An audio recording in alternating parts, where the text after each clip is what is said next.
10 തന്നായിട്ടാ ഒരുമിച്ച് തന്നാൽ മതി, അല്ലെങ്കിൽ പണി പാടും. ഇന്ന് പോടി ഒന്ന് കൊഞ്ചാതെ എന്നെ വരില്ല. മരണം വരെ ഞാൻ പറഞ്ഞു, നീ എന്റെ മരണം വരെ ഞാൻ നിന്റെ മരണം വരെ ഉണ്ടാവും. എനിക്ക് 10 ലക്ഷം രൂപ എനിക്ക് അക്കൗണ്ടിൽ വേണ്ട, കൈ തന്നാൽ മതി. കാര്യം അക്കൗണ്ടിൽ വെച്ച് കഴിഞ്ഞാൽ നമുക്ക് അത് അടയ്ക്കണം, ജിമ്മോട് കഴിയുമ്പോൾ അത് അടയ്ക്കണം, അല്ലെങ്കിൽ ചിലപ്പോൾ എനിക്ക് പണി കിട്ടും. നഗ്നചിത്രങ്ങൾ പോൺസൈറ്റിൽ പങ്കുവയ്ക്കുമെന്ന് ഭീഷണിപ്പെടുത്തി യുവതിയിൽ നിന്നും പണം തട്ടിയ കേസിൽ നടൻ ഷിയാസ് കരീമിനെതിരെ കൂടുതൽ തെളിവുകൾ പുറത്ത്. യുവതിയോട് ഷിയാസ് പണം ആവശ്യപ്പെടുന്നതിന്റെയും ഭീഷണിപ്പെടുത്തുന്നതിന്റെയും ശബ്ദ സന്ദേശമാണ് പുറത്തുവന്നത്. നീ ആരാണെന്ന് നിനക്കറിയാമല്ലോ, പിന്നെ നീ ചുമ്മാ കിടന്ന് കൊഞ്ചല്ലേ, മോന്തക്കിട്ട് അടികിട്ടു.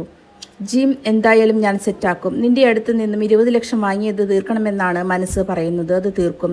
പുറത്തുവന്ന ശബ്ദ സന്ദേശത്തിൽ ഷിയാസ് പറയുന്നു, നിന്റെ ഈ സ്റ്റാറ്റസ് ഇടൽ ഒന്ന് കുറച്ചോട്ടോ, എൻ്റെ ഫോട്ടോ അധികമൊന്നും ഇടേണ്ട, നമുക്ക് ചിലപ്പോൾ പണി കിട്ടും എന്നാണ് മറ്റൊരു സന്ദേശത്തിൽ പറയുന്നത്. യുവതിയുടെ സുഹൃത്തിൽ നിന്നും 10 ലക്ഷത്തോളം രൂപ കടം വാങ്ങാനും ഷിയാസ് ആവശ്യപ്പെടുന്നതായി ശബ്ദ സന്ദേശത്തിൽ കേൾക്കാം.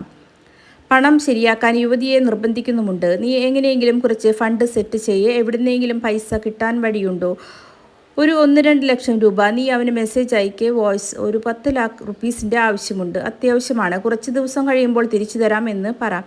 അവൻ എന്താ പറയുന്നു എന്ന് നോക്കൂ, ഷിയാസ് പറയുന്നു. സാമ്പത്തികമായും ലൈംഗികമായും ചൂഷണം നടത്തിയെന്ന പരാതിയുമായാണ് യുവതി രംഗത്തെത്തിയത്. സുഹൃത്തും പങ്കാളിയുമായിരുന്ന താരം 65 ലക്ഷം രൂപ തട്ടിയെടുത്തെന്ന് യുവതി ആരോപിക്കുന്നു. നഗ്ന ദൃശ്യങ്ങൾ പുറത്തുവിടുമെന്നും അശ്ലീല വെബ്സൈറ്റുകൾക്ക് നൽകുമെന്നും പറഞ്ഞ് നിരന്തരം ഭീഷണിപ്പെടുത്തിയെന്നും പാലാരിവട്ടം പോലീസിൽ നൽകിയ പരാതിയിൽ പറയുന്നു.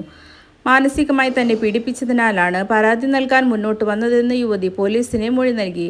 ഒപ്പമുണ്ടാകും എല്ലാ കാലത്തും എന്ന വാഗ്ദാനം നൽകി കൊച്ചിയിലും കോഴിക്കോടുമുള്ള ഹോട്ടലിൽ കൊണ്ടുപോയി ശാരീരികമായി ഉപദ്രവിച്ചുവെന്നും ഇവർ പറയുന്നു. ഇൻസ്റ്റഗ്രാം ചാറ്റുകളും വോയിസ് റെക്കോർഡുകളും പണം പലപ്പോഴായി നൽകിയ അക്കൗണ്ട് രേഖകളും പരാതിക്കൊപ്പം പോലീസിന് കൈമാറി.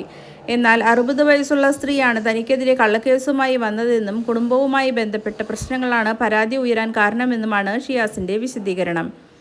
നേരത്തെയും സമാനമായ കേസ് ഷിയാസിന് നേരെ ഉയർന്നിരുന്നു. വിവാഹ വാഗ്ദാനം നൽകി പീഡിപ്പിക്കുകയും പണം തട്ടിയെടുക്കുകയും ചെയ്തെന്ന യുവതിയുടെ പരാതിയിൽ ഷിയാസ് കരീം 3 വർഷം മുൻപ് അറസ്റ്റിലാവുകയും ചെയ്തു. ചെന്നൈ വിമാനത്താവളത്തിൽ വെച്ചായിരുന്നു പിടിയിലായത്. അന്ന് ഷിയാസിനെതിരെ കേരള പോലീസ് തിരച്ചിൽ നോട്ടീസ് പുറപ്പെടുവിച്ചിരുന്നു.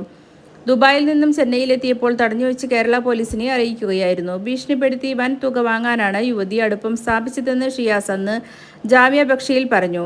എറണാകുളത്ത് ഫിറ്റ്നസ് ഇൻസ്ട്രക്ടറായ കാസർഗോഡ് പറന്ന സ്വദേശിയാണ് ഷിയാസിനെതിരെ ചന്ദേര പോലീസ് സ്റ്റേഷനിൽ പരാതി നൽകിയത്. വിവാഹബന്ധം പേർപിരിഞ്ഞ 32 വയസ്സുകാരിക്ക് വിവാഹ വാഗ്ദാനം നൽകുകയും 2021 മുതൽ 2023 മാർച്ച് വരെ എറണാകുളത്തെ ലോഡ്ജിലും മൂന്നാറിലും വെച്ച് പീഡിപ്പിക്കുകയും ചെയ്തുവെന്നാണ് പരാതി. യുവാവ് മറ്റൊരു വിവാഹത്തിന് ഒരുങ്ങുന്നതിനിടെയാണ് യുവതി പരാതിയുമായി എത്തിയത്. പല തവണകളായി 11 ലക്ഷം രൂപ കൈക്കലാക്കിയതായും ചെറുവത്തൂരിൽ വെച്ച് കയ്യേറ്റം ചെയ്തതായും പരാതിയിലുണ്ടായിരുന്നു.